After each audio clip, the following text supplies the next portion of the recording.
호산나 다윗의 왕으로 오신 주님을 찬양합니다. 주님을 찬양하는 저와 여러분의 삶이 되기를 바랍니다. 여러분, 내가 가진 무엇인가를 포기한다는 것이 너무나도 어려운 일이죠. 많이 가진 것을 내어놓는다고 한다는 것, 그건 어려운 일입니다. 할 수 있는 권한이 엄청나게 막강한데 그 권한을 쓰지 못하게 하는 것, 그거 쉽지 않은 일이죠. 오히려 권한이 없는데도 불구하고 악착같이 이용해 보려는 경우가 많이 있지 않습니까? 권리를 포기하는 것이 쉽지 않습니다. 가진 게 없어도 없어 보이지 않기 위해서 포장하고 감추는 것이 우리의 본성입니다. 아는 게 없어도 그걸 인정하지 않고 오히려 아는 척하고 내세우는 것이 우리네 모습이기도 합니다. 그런데 그 권한을 완전히 내려놓으신 분이 계세요. 그 권리를 완전히 포기하신 분이 계십니다. 바로 예수 그리스도이십니다. 예수님은 하나님이시기를 포기하셨어요. 자기를 내려놓으셨습니다. 겸손의 왕으로 오신 주님을 이 시간 깊이 만나고 경험하는 시간 되기를 바랍니다. 빌립보 교회는 바울에게 큰 기쁨과 위로를 가져다 주었던 공동체였습니다. 선교 활동 중에서 가장 힘들었던 시기가 바로 이 빌립보서를 쓰는 당시였을 것 같습니다. 그러나 빌립보에서 힘이 되어 주었던 많은 사람들 덕분에 다시금 힘을 내어서 불꽃을 살을 수가 있었습니다.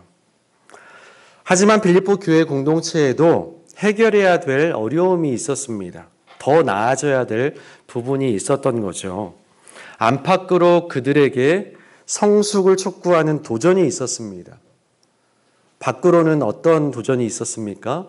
유대주의자들로부터 이들이 예수를 그리스도라 고백하는 것, 주로 고백하는 것, 하나님의 아들로 인정하는 것을 도저히 견딜 수가 없었습니다. 그래서 교회를 핍박했지요. 또한 로마 정부가 황제를 숭배하라는 압력이 굉장히 거셌습니다. 당시 유대는 로마의 압제 가운데 있었잖아요. 이 로마의 황제는 신의 아들로 취급을 받았습니다. 그러니 예수를 하나님의 아들이요 그리스도요 주로 고백하는 그 고백은 로마 정부로부터도 굉장한 도전이 있을 법한 일입니다. 그러니 유대주의자들과 로마 제국과 한 마음 한 뜻이 되어서 예수님을 믿는 사람을 핍박하고 박해하는 데 혈안이 되어 있는 것입니다. 외부적으로는 이런 큰 어려움이 있었어요. 그러면 내부적으로는 어떻습니까? 어떤 수준인지는 명확하지는 않지만 분쟁과 갈등이 있었습니다. 어느 정도인지는 알 수는 없습니다. 어느 교회나 어느 공동체나 문제없는 교회 공동체는 없습니다. 완벽한 교회는 이 땅에 존재하지 않습니다. 이번에도 바울의 해법은 복음이에요. 모든 문제의 답은 복음입니다. 어떤 어려움의 문제 가운데서도 그 해답은 오직 예수 그리스도 한 분뿐입니다. 특별히 복음의 중심인 예수 그리스도, 그분의 가르침뿐만 아니라 그분의 삶 자체가 해답이 됩니다. 복음은 그리스도를 통해서 우리가 구원받는 것뿐만 아니라 그리스도 닮은 사람으로 다시금 재창조해 주신다는 약속이에요. 바울은 오늘 그리스도를 본받는 것이 이 문제를 해결할 수 있는 해법이라고 알려줍니다. 빌립보 교회 성도들에게 연합, 하나됨을 이야기한다고 지난 1월 달에도 이 말씀을 가지고 나누었던 기억이 있습니다. 빌립보는 국제 도시였습니다. 교회 구성원들 몇몇을 보면 다양한 배경, 삶의 지식을 가진 사람들로 이루어져 있지요. 그 교회에는 아시아 출신의 유대인 회심자가 있습니다. 부유한 여성 사업가인 루디아가 바로 그 사람이죠. 그리고 그리스 태생이었을 여종, 귀신 들린 여종도 고침받고 교인이 되었습니다. 또한 로마인으로서 로마 제국의 식민지를 위해서 일하던 간수, 교정 공무원이겠죠. 그들도 있었습니다. 이렇듯 초창기 빌립보 교회가 세워졌을 때 함께 예배했던 성도들의 구성원들을 보니까 태생률도 다 다르고 배움의 정도도 다르고 직업군도 너무나도 다양해서 하나가 될래야 될 수 없는 그런 공동체의 모습이었습니다. 하나됨을 유지하기는 어려웠을 거예요. 빌립보서를 쓸 당시 사도 바울은 복음을 전하다가 옥중에 갇혀 있는 상황이에요. 그래서 옥중서신이라고 하지 않습니까? 그런데 우리가 생각하는 그 감옥의 형태가 아니라 사극을 보다 보면 죄를 짓고 유배지로 귀양을 가지 않습니까? 그곳을 떠나지 않고 거기에만 머물러 살아야 되는 운명, 가택 연금 상태였음 우리는 생각해 볼 수가 있습니다. 그곳에 있으면서 전해주는 교회로부터 오는 소식을 듣기도 했고 또 사람을 보내서 그 교회 소식은 어떤지 살펴보기도 합니다. 빌립보 교회 소식도 들려와요. 하나 되지 못하고 연합되지 못했던 그 안타까운 소식이 들려집니다. 하나 되지 못하게 하는 이기심, 편견, 질투, 어떤 것이든 경계하라고 권면하면서 오늘 읽지는 않았지만 앞선 2절 말씀에 마음을 같이하여 같은 사랑을 가지고 뜻을 합하며 한 마음을 품으라 하면서 비슷한 표현이 4번이나 반복될 정도로 하나됨을 강조하고 있습니다. 왜 그토록 하나되라, 연합하라 강조하고 있는 것일까요? 우리는 그 권면을 통해 빌립보 교회의 상황을 알 수가 있습니다. 하나되지 못하고 있었구나, 연합하지 못하고 있었구나, 빌립보 교회의 상황을 단적으로 반영해 주는 대목이라고 우리는 들었습니다. 빌립보 교회는 사도 바울의 선교 사역을 위해서 마음을 다해서 물질로 헌신했던 그런 교회였어요.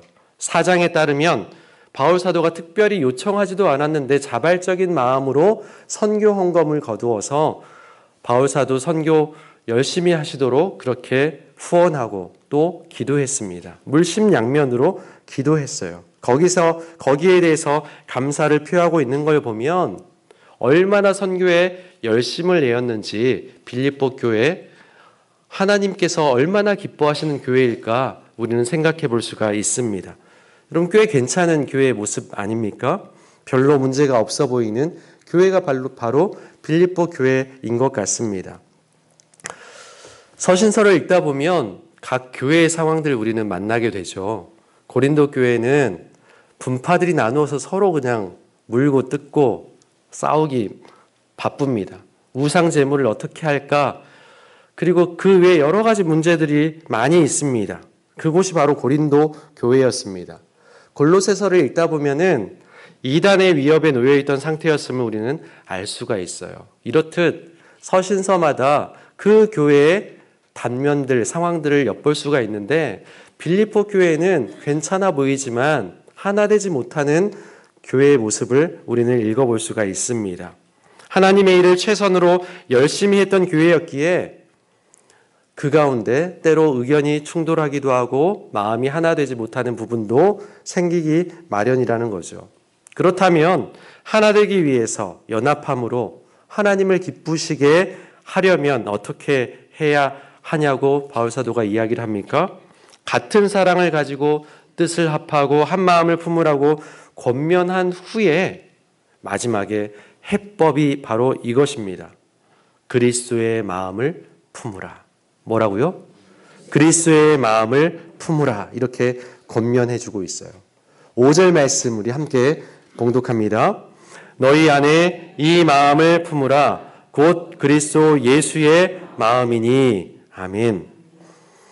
이 마음을 품으라라고 표현되고 있지만 원어를 직역하면 생각하라 이렇게 직역이 됩니다. 너희 안에 이것을 생각하라 이렇게 이 말씀을 바꿔서 읽을 수가 있습니다. 이것은 무엇일까요?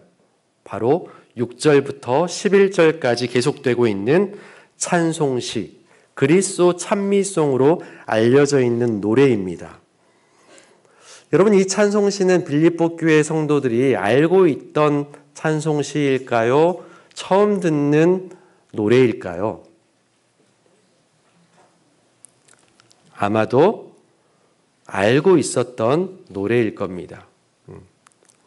그러니까 그때마다 이 찬송시를 기억하라 이렇게 이야기하고 있는 거예요. 이미 빌립보 교회가 늘 부르고 불렀던 예배 중에 함께 불렀던 그런 노래 찬송시였습니다. 빌립보 교회가 받아들이고 있는 이 찬송시의 내용을 잘 생각하고 기억하라는 얘기입니다. 문제가 있을 때 이것을 염두에 두라는 거예요. 근본으로 돌아가라는 말이 있지요.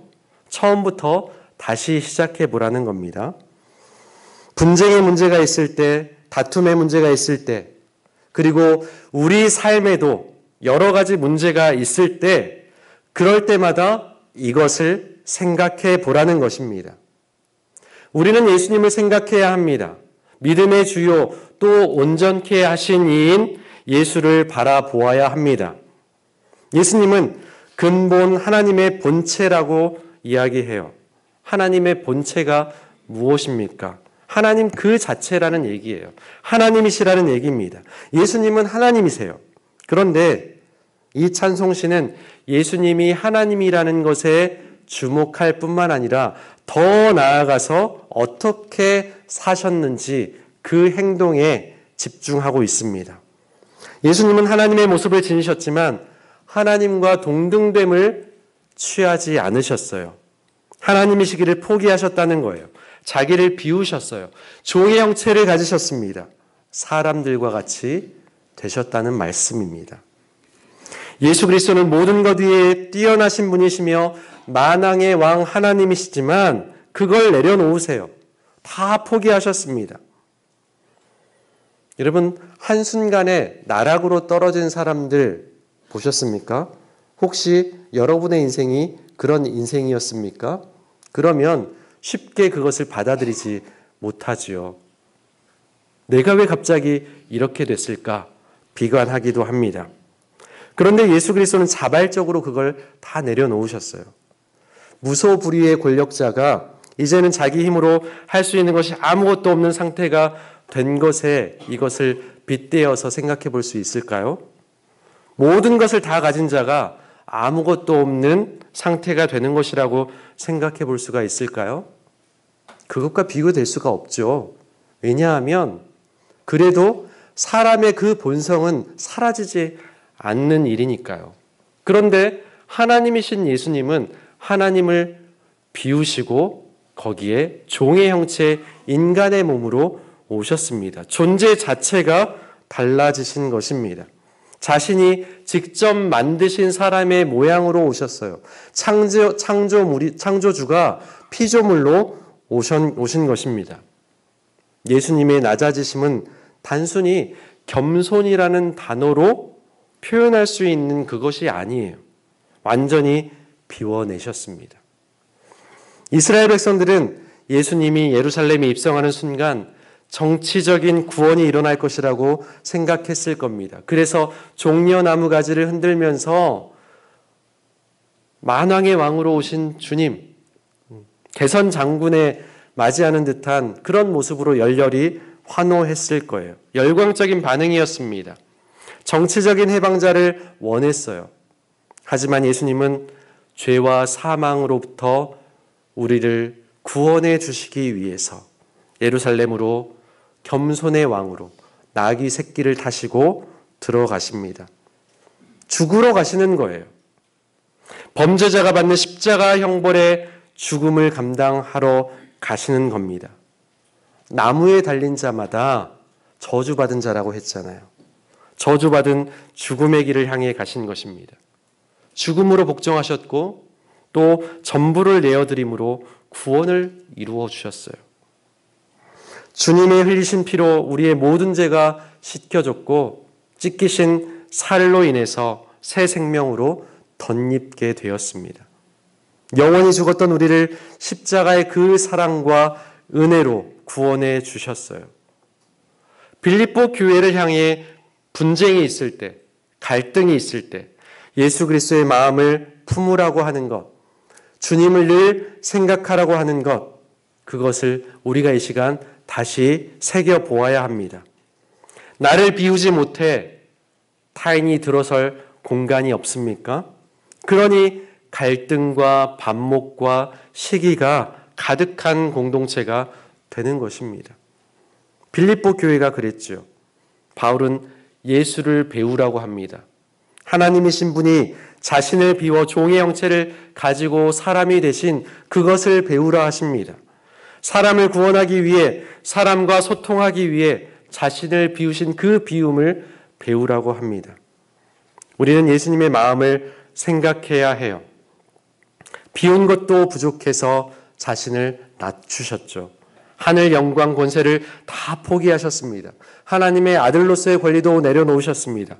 사람들과 똑같이 시간의 한계, 공간의 한계 속에 사셨습니다. 한 발 뒤로 물러나셔 자격 없는 인간보다 더 낮아지신 모습으로 오신 것, 바로 그것이 십자가 사건, 사랑의 극치의 모습인 것이죠. 하나님께서 우리를 사랑하시는 증거가 바로 거기에 있습니다. 반박할 수 없는 증거가 바로 십자가에 있습니다. 빌립보 교회 성도들이 다 알고 있는 찬송시 후반부는 이러므로라는 접속사로 시작하고 있죠. 정점이 바로 이 부분에 있음을 우리는 알 수 있습니다. 9절 말씀 우리 함께 봉독합니다. 이러므로 하나님이 그를 지극히 높여 모든 이름 위에 뛰어난 이름을 주사. 아멘.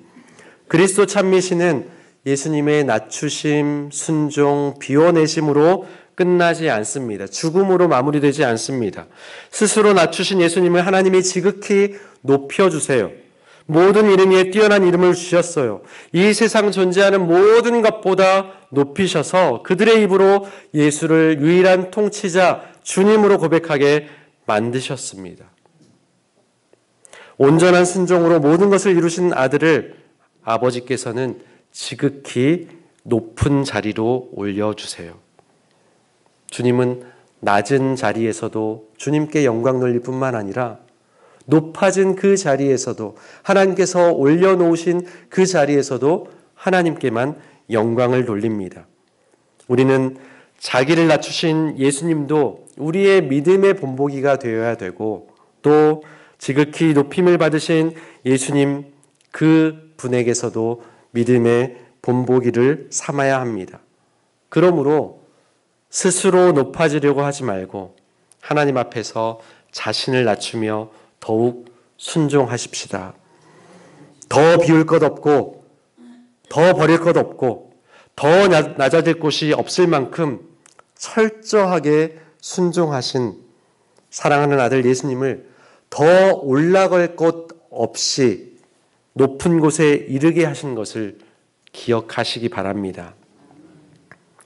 19세기 남아프리카 성지라고 알려진 앤드류 머레이는 겸손이라는 책에서 그리스도 신앙은 첫째도 겸손이고 둘째도 겸손이고 셋째도 겸손이라고 교훈하고 있습니다.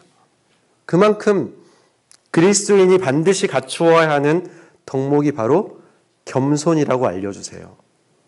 성경은 겸손을 매우 중요한 덕목으로 가르치죠. 그러나 이 세상의 가르침은 전혀 다릅니다. 겸손을 미덕으로 여기지 않습니다.